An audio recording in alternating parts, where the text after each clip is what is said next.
அனைவருக்கும் எனது அன்பான வணக்கம். எல்லாருக்கும் ஒரு வீணா. ஒருத்தவங்க என்னை பார்த்து கேட்டாங்க, எங்கள் ஆளுக்கு ஆள் புத்தி சொல்கிறாங்க, ஆளுக்கு ஆள் அறிவுரை சொல்கிறாங்க, யார் சொல்கிறத கேட்குறதுன்னு எங்களுக்கு புரியவே மாட்டேங்குது, கேட்கலன்னாலும் ஒரே பிரச்சனை ஆகிடுது, நீங்கள் சொல்லுங்கள் அப்படின்ட்டு எங்கிட்ட வந்து கேட்டாங்க. இப்போ நான் சொன்னாலும் அறிவுரை தானே, அப்போ நான் என்ன பண்ணுறது? அப்போ எனக்கு தெரிஞ்ச விஷயத்த நான் சொல்லுவோம் அப்படின்ட்டு நான் சொன்னேன்.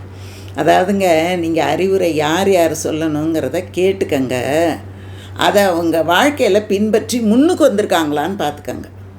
அந்த மாதிரி வாழ்க்கையில் மேலே வந்திருக்காங்கள்ல, நம்ம சில பேரை வந்து பணக்காரங்களில் மேலே வந்து அவங்கள உயர்ந்தவர்கள்னு சொல்லுவோம், அறிவில் மேம்பட்டு வர்றவங்கள உயர்ந்தவர்கள் அப்படின்னு சொல்லுவோம், புகழில் மேம்பட்டு வர்றவங்கள உயர்ந்தவர்கள் அப்படின்னு சொல்லுவோம், ஞானத்தில் மேம்பட்டு வர்றவங்கள உயர்ந்தவர்கள் அப்படின்னு சொல்லுவோம். இப்படி தானே நம்ம சொல்லுவோம்.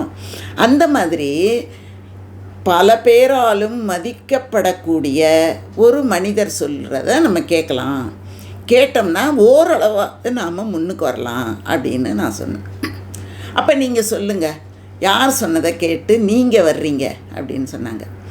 எனக்கு எத்தனையோ பேர் சொல்கிறத கேட்குறேன்னா, ஆனால் உங்களுக்கு நான் ஒரு விஷயத்த சொல்லணும் அப்படின்னு சொல்லிட்டு அம்பானி இருக்கார் பார்த்திங்களா, முகேஷ் அம்பானி, அவர் என்ன சொல்கிறாரு, ஒரு 3 கருத்தை அவர் சொல்கிறார். என்ன கருத்து சொல்கிறாருன்னா, பெருசாக ஒரு கனவு கண்டுக்கோ, பெரிய கனவாக வச்சுக்கோ, அந்த கனவை அடையிறதுக்கு தடைகள் எத்தனை வந்தாலும் நீ கடந்து போகிறதுக்கு தைரியமாக கடந்து போனீன்னா நீ வாழ்க்கையில் மிக உயர்ந்த இடத்த அடையலான்னு அவர் சொல்கிறார். அவர் சொன்னால் சரியாக தான் இருக்கும்.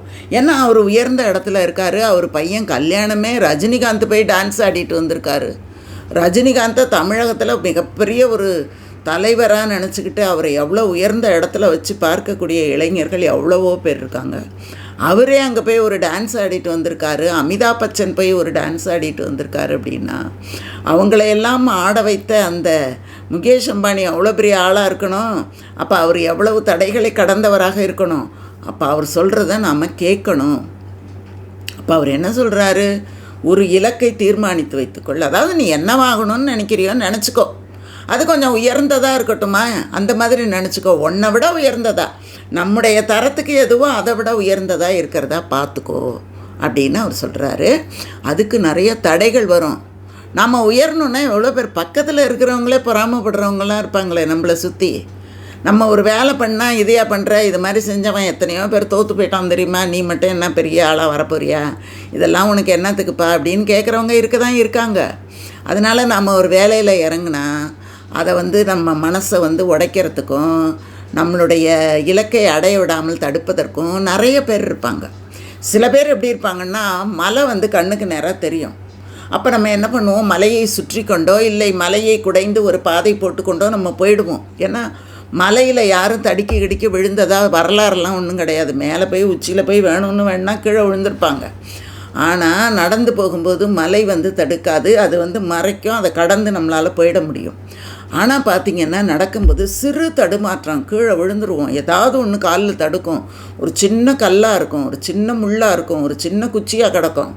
இந்த மாதிரி இருக்கிறது நம்ம கால்களில் பட்டு நம்மளை கீழே தள்ளி 6 அடி உயரம் மனிதனையே எழுந்திருக்க விடாமல் இடுப்பெலும்பை உடச்சி போடுற தடைகள்லாம் வரும். அந்த சின்ன சின்ன கற்கள், இந்த மாதிரி சின்ன சின்ன விஷயங்கள் நம்மளை வந்து தடையாக இருந்து முன்னேற விடாமல் தடுக்கக்கூடியது எது அப்படின்னு நாம் வந்து இனம் கண்டுகொள்வதுங்கிறது ரொம்ப ரொம்ப முக்கியமானது. அந்த மாதிரி எதிரிகள் நம்மளை சுற்றி இருப்பாங்க. நேரடியாக உங்களுக்கு வந்து அவங்க துன்பம் கொடுக்க மாட்டாங்க, ஆனால் மறைமுகமாக வேறு வேறு வழியில் உங்களுக்கு துன்பம் கொடுத்து உங்களை உச்சிக்கு வரவிடாமல் தடுக்கக்கூடியவர்கள் நிறைய பேர் இருப்பாங்க. நம்ம மேலே அன்புள்ளவங்க மாதிரி இருப்பாங்க, ஆனால் நமக்கு பின்னால் குழி தோண்டிக்கிட்டு இருக்காங்கங்கிறது நமக்கே தெரியாது, அந்த குழிக்குள்ளார விழுந்துருவோம். அதனால் நம்ம என்ன பண்ணணும்னா, இனம் கண்டுபிடிக்கிறதுக்கு நாம் கற்றுக்கொள்ளணும். அது ரொம்ப ரொம்ப முக்கியமானது. அதை கற்றுக்கிட்டாதான் நம்ம தடைகளை கடக்க முடியுமே தவிர, அதை கற்றுக்காமல் நம்ம தடைகளை கடக்க முடியாது. தடைகள் இல்லாமல் வாழ்க்கையில் முன்னேற்றம் என்பதே கிடையாது.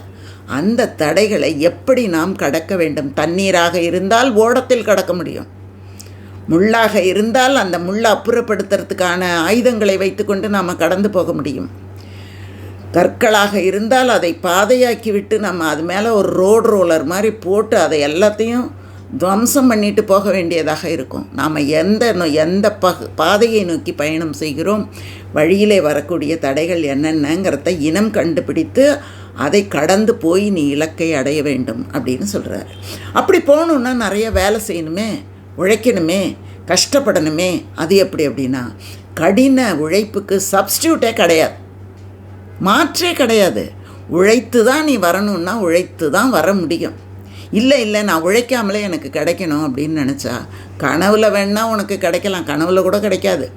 கனவுல வேணால் நீ நினச்சி பார்க்கலாமே தவிர நினைவில் நடக்கவே நடக்காது.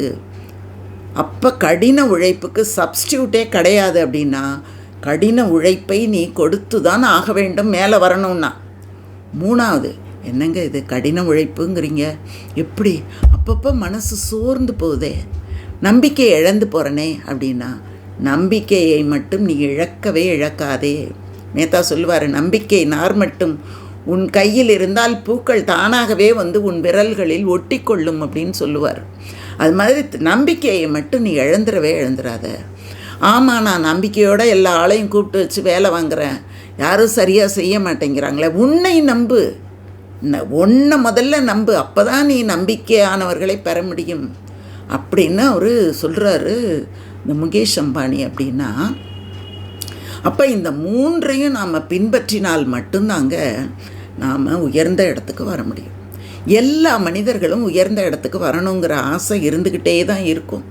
ஆசைப்படாமல் நாம் ஆசை நின்று விட்டால் உயிர் போயிடும். அதுக்கப்புறம் நம்மளால் இந்த உலகத்தில் வாழ முடியாது.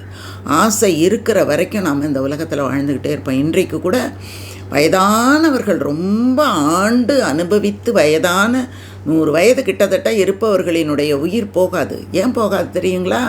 அந்த மண்ணு மேலே ஆசை இருக்கும், தான் வாழ்ந்த ஊர் மேலே ஆசை இருக்கும், இல்லைன்னா தான் போட்டிருந்த நகைகளின் மீது ஆசை இருக்கும், இல்லைன்னா தன்னுடைய சொந்த பந்தங்களை பார்க்கணுங்கிற ஆசை இருக்கும். இது எல்லாம் இருந்தால் சாமானியத்தில் அந்த உயிர் போகவே போகாது.